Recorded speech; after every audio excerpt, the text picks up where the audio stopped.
day in law, September 18th, 1947, President Truman signed the National Security Act. It had three parts. It established the National Security Council, a central place for national security policy, and the Central Intelligence Agency, which is the first peacetime intelligence agency in the U.S. It merged the War and Navy Department into the National Military Establishment, also known as NME, headed by the Secretary of Defense. Lastly, it established the U.S. Air Force as an independent service from the Army.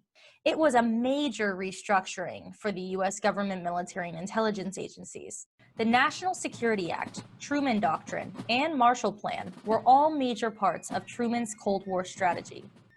I know that the war talk, which is so prevalent today, is causing all of you deep concern. It is plain enough that we are facing a very disturbing international situation. I should like every American to realize that this country is making every possible effort to preserve the peace.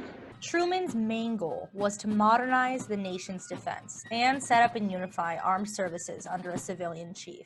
The act established the CIA's role as well by authorizing a central intelligence agency, allowing the CIA to conduct both analysis and clandestine activities. And the director of Central Intelligence would be a civilian or officer on detail from his home confirmed by the Senate. It drew the line between foreign and domestic intelligence, reassigning them. It also reflected the nation's acceptance of its position as a world leader.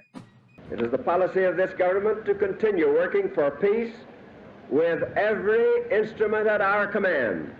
So September 18th, 1947 establishes the day the National Security Act was signed, which means happy birthday to the U.S. Air Force.